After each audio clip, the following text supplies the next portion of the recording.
નમસ્કાર મિત્રો, સ્વાગત કરું છું આપ સર્વ કોઈ મિત્રોનું ગવર્મેન્ટ જોબ ઇન્ફોના યુટ્યુબ પ્લેટફોર્મ પર। તો મિત્રો, વિદ્યા સહાયકની ભરતી વિશે અગત્યની અપડેટ સામે આવે છે। માધ્યમિક અને ઉચ્ચ માધ્યમિકના કાયમી શિક્ષકોની ભરતી કરવામાં આવશે। કુલ 7500 જેટલી જગ્યા પર આ ભરતી કરવામાં આવશે। આ ભરતી વિશે માહિતી મેળવીએ, પરંતુ તે પહેલા વિડીયો ગમે તો લાઇક અને શેર કરી દેજો। ચેનલમાં નવા હોય તો ચેનલ સબસ્ક્રાઇબ કરી દેજો।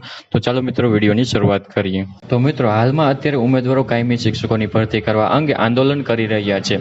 જ્યારે મિત્રો, ગુજરાત સરકાર તરફથી શિક્ષકોની ભરતી વિશે એક કેબિનેટ બેઠકનું આયોજન કરવામાં આવ્યું હતું, જેમાં કેબિનેટ બેઠક પૂર્ણ થયા પછી જે શિક્ષક મંત્રી ઋષિકેશ પટેલ છે તેઓએ કાયમી શિક્ષક ભરતી અંગે જાહેરાત કરી હતી।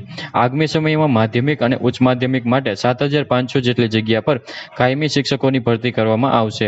જે ઉમેદવારોએ ટેટ 1 અને ટેટ 2 ની પરીક્ષા પાસ કરેલ છે તે ઉમેદવારોની પસંદગી કરવામાં આવશે। મિત્રો, 3 મહિનાની અંદર આ ભરતીની પ્રક્રિયા શરૂ કરી દેવામાં આવશે।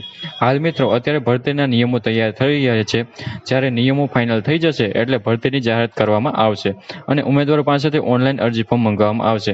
તો ટૂંક સમયમાં જ માધ્યમિક અને ઉચ્ચ માધ્યમિક માટે 7500 જેટલી જગ્યા પર કાયમી શિક્ષકોની ભરતી કરવામાં આવશે। જ્યારે મિત્રો, ઓફિશિયલ નોટિફિકેશન જાહેર થશે, ઓનલાઈન અરજી ફોર્મ જ્યારે શરૂ કરવામાં આવશે, ત્યારે મિત્રો ભરતી વિશે એક અલગથી જ વિડીયો અપલોડ કરી દેશું। તો આશા રાખું છું કે વિડીયો પસંદ આવ્યો હશે। વિડીયો પસંદ આવ્યો હોય તો લાઇક અને શેર કરી દેજો। ચેનલમાં નવા હોય તો ચેનલ સબસ્ક્રાઇબ કરી દેજો। ફરી મળીશું નવા વિડીયોમાં, નવા ટોપિકમાં। ત્યાં સુધી મિત્રો, જય હિન્દ, જય ભારત।